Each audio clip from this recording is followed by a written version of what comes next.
I'm not really so much an NBA fan anymore, as I would say I'm probably more just an NFL fan. I really got into the NBA like 2021, 2022, the year the Warriors won for that fourth time. And that was a great year to get in the NBA. To be honest, there was a lot. The Celtics comeback was awesome in the middle of the year. You know, LeBron was still cooking. You still had Kevin Durant on the Nets with Kyrie. You know, Bucks, Heat, as always. But overall, it was a good year. And then after that, I would say I just stopped watching as much. And I couldn't say for any specific reason other than I just wasn't that into it anymore. And I kind of gotten bored of it, which is why I started watching more NFL. You know, maybe that's something just personal to me, but I did kind of feel while I was watching a sort of resentment for the product I was being shown. And I kind of think that's where these viewership issues actually legitimately have some standing. The thing is it's not like the on-court product. It's not like these players are all of a sudden horrific or the style of basketball is so bad that it's unenjoyable. In my opinion, the on-court product is okay. It's just that the broadcasts suck. When you're watching an NBA broadcast, there are constantly things stopping the game. Fouls, challenges, timeouts. At times, it can get really unenjoyable. It feels like you watch more at the free throw line sometimes than you do watch actual 5-on-5 basketball. I think sometimes people try to turn it into a thing where it's the player's fault, but these players are just trying to get points and trying to win the game. They're going to do whatever they need to, and if that works consistently, I don't blame them for doing it. What it comes down to is that officiating is really shitty, and there's too many fouls called. I would say defense has been too subjectified by refs, where it feels like each game or series or whatever, they might call fouls differently. Obviously, there's about as many fucking ads as they could cram in to this media conglomerate. It's the jerseys, it's obviously any television broadcast, corporate, promotions for players. It feels as though the product has become more about advertising at certain points than it is about the game and what's actually happening on the court. And sports betting has become so integral and such a huge moneymaker that it's damn near brought up every game. Odds are constantly brought up. People are constantly encouraged to go gamble. Analysts are always giving their parlays or their picks. And essentially, I think this betting has also added to, a general feeling that this league is kind of selling out and that it feels like there's not a lot of good core values in the administration anymore. Blackouts are like some of the worst parts. It's damn near impossible for people of a local home team to watch their basketball team. It's damn near impossible. I'm a Pacers fan. I don't know how to watch Pacers games. I don't know if it's Bally Sports. I don't know what. I know it's not broadcast anymore. So what does that turn into? And let's all be real. Streamies. I think the NBA has really gotten in its own way with League Pass by not making it able to watch any game on League Pass. Because there were so many games when I had it that I just couldn't watch because they were nationally broadcast or because it was a home game and I had to sign up for Bally Sports, which no, I don't want to. And I think, again, some of this sellout stuff, I think in a weird way, you can see it taint the design and the aesthetic of the league the most. The jerseys are about the ugliest they've ever been. And the courts are sometimes god-awful. I appreciate that they're trying to switch it up with the in-season tournament. It's too much. Maybe, honestly, this could age poorly. Because there are times where the Rockets one, where it looks like they're descending into hell, that's pretty cool. Sorry, my cats are fighting. Well, guys. But basically, these are bad designs and bad aesthetic has just leaked into the league. It feels like there's such this wave of minimalism, and there's a constant push to put out new city jerseys each year and to push new looks that nothing ever becomes iconic even. I remember the closest it's probably become is those Valley jerseys that the Suns had, which were obviously fucking awesome. And then, they phase them out for something else. And at the end of the day, we all know what that's for. They're just trying to sell more jerseys. And I think it's, again, you're seeing these kind of maximized, sold out. Feels like each part of the NBA has been perfectly tooled towards making the most profit. But I think they've lost sight of the customers in that. Because now you're making a product that is just not as enjoyable. It doesn't matter how many jerseys you put out or how many ads you have if nobody wants to watch your fucking game. But I think aside from the corporate stuff, my main critique would be 82 games is way too much. Aside from the regular season gauntlet of 82 games, you also have Summer League, preseason, then you go into regular season, then the in-season tournament, then the play-in tournament at the end, and then the playoffs. And now, I know some of those blend together, but I think I make a good point here when I'm saying there is just such an overflow of content. The NBA is putting out so much. If there were less games, it would make each game more important, would likely mean stars would play more often because they'd probably be getting injured less often and would probably not have as many back-to-backs that they would skip. And it gives viewers more opportunities to catch games going on around the league. When you have so many games going on, it's just impossible to keep up with. Nobody has the time, patience, or interest to watch that much NBA product unless they're a super fan or it's their job. Get out!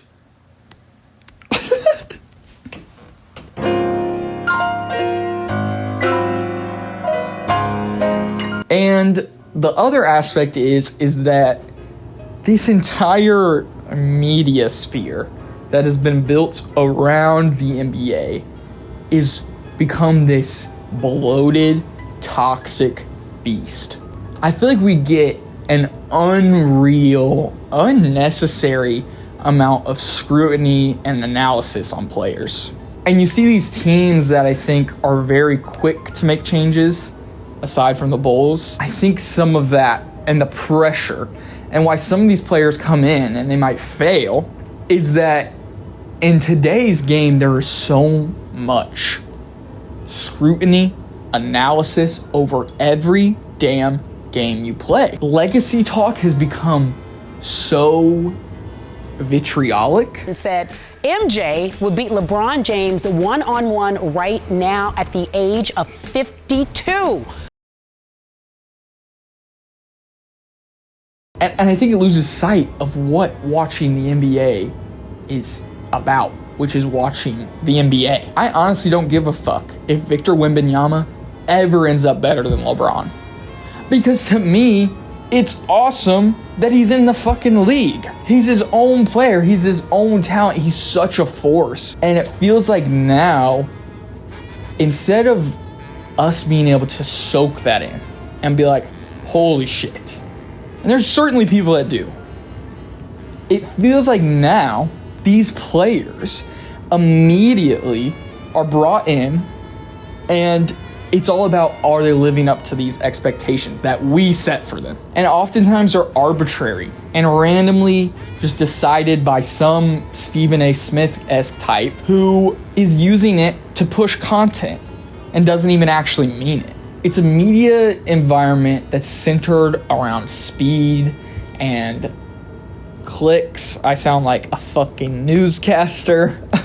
But it's a media environment that's basically built to generate as much attention and interaction as possible, which is why it's so inflammatory and so angry and so obsessed with creating debate, because creating debate is what creates interaction with posts. And what creates interaction with posts eventually leads to money. And I think not to mention, there are these online spheres as well that kind of also live in the ecosystem of the NBA. And of course, it's full of beating down other players to boost another player up. You know, Milwaukee fans tarnishing Jokic to boost up Giannis.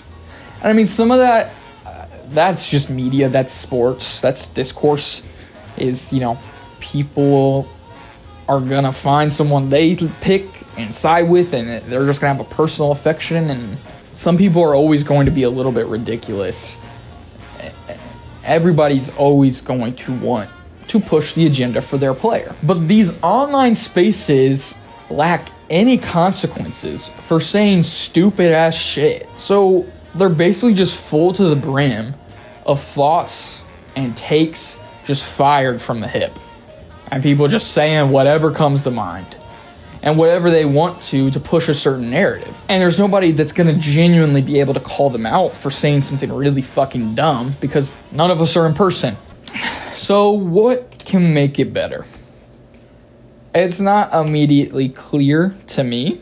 I look at the NFL and I see a league that is way more national focus and definitely has way more, it feels like it's way more present in real life culture than something like the NBA. People are really connected with their football teams, I feel like. While the NFL also has a huge online community, the NBA specifically feels very online to me.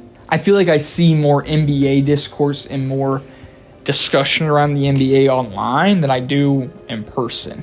And obviously, I'm talking a bit out of my ass. Like, I'm just talking about my personal experience. But still, I think there's something real there. I think that the NFL, and we know, it is a bigger sport here, and it generally does seem to connect better.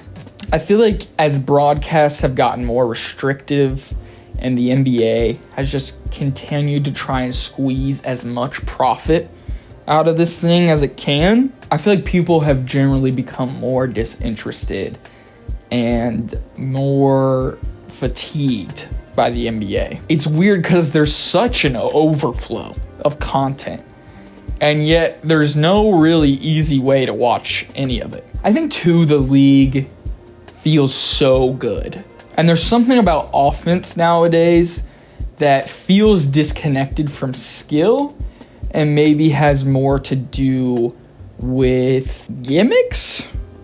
I think especially for casual viewers, that foul baiting is just really not an enjoyable experience. And to watch it, it makes you feel like the player is not that good.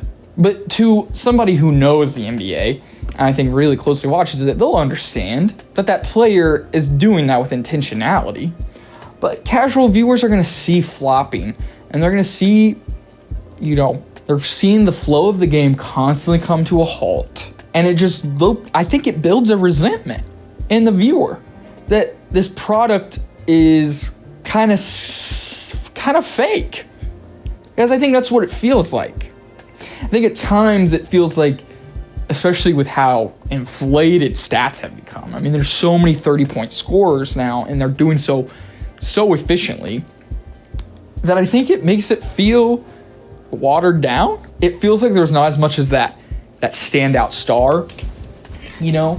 And not that, I don't know. You know, when Jordan was in the league, I think it was such a statement. Like, you just knew Jordan was the best player. And I think in LeBron's heydays, that's how it felt. But, like, our standout player now, Nikola Jokic, is less this, like, force for the game. Jokic is less a tool for marketing than any of the previous stars have been. Maybe Kareem was also pretty, you know, he wasn't a media darling. But it's, like, I mean, it's funny as fuck to see Jokic not seem like he doesn't want to play basketball. And now you are an NBA champion, Nikola. How does that feel? It's good. It's good. The job is done. We can go home now. I do think, and again, to a casual fan base that sees this stuff, and people who kind of tune in and out of the NBA, I think it just sends a signal that there's something off. There's something off in the NBA and that the product isn't right. I got a couple ideas for how to fix this. One, you got to put way less games in there. Make it like 50 games a season, okay? Keep it simple. Cut out, you can keep the in-season tournament. The in-season tournament's fun. But let's cut the regular season down. Make the games matter more. Make each game have more significance. You'll have stars play more. It gives viewers the chances to see more games because there's not 20 fucking games on every Sunday. 2, I think you need to start peeling back the officiating and a lot of the foul calls that are given to scorers. Nobody wants to sit through free throws that much. Nobody wants to watch somebody who clearly flopped into another defender to get free throws, get those free throws. That's not an enjoyable experience. I think it's the officiating and the league's responsibility to peel that shit back. Make it so it's a little harder to score. Maybe bring back, centers can be in the paint. Also, get some real fucking designers in here and stop signing everything to Nike. They're making these jerseys dog shit. Stop giving them all of the contracts. Stop. And again, I've seen a lot of, people in the NBA sphere talk about this. You need to encourage and promote and show love to your best players. I think a lot of people have made good points about how the Thunder is not a very well promoted team when it has great stars on it. And that's the thing, the irony is that the NFL has low-key always been able to work in small town teams into the league in a way that they're real competitors. The Kansas City Chiefs, are it's a small little place in Missouri? I can't remember. Somebody tell me. But Kansas City Chiefs are gonna maybe fucking have a three-peat this year. And they're just this small little, team. And that's the thing is that I feel like the stars in the NFL are way more known. And in the NBA, I think they could use some more of that. I think they could use more highlighting of the young generation of players that are coming in. There's a lot of resentment from old players extended down to younger players, which is kind of, I think part of, again, the issue is that when some of your main broadcasters are saying, hey, the Rockets suck, they don't know how to play basketball. It sends a message to viewers that this product isn't good. When I think these players are actually awesome and dynamic, and the league is more talented than it's ever been. And that's something you can't deny, is it is so talented. It just continues to get better. We have so many great dynamic players who have unique styles. And it's instead of this productification of everything in the NBA, why don't we bring it back to the players and really emphasizing the sport and making it simply about basketball again, about how good these guys are at basketball because they're great. And also, the last thing you have to do to save the league is kick Jason Tatum out. We did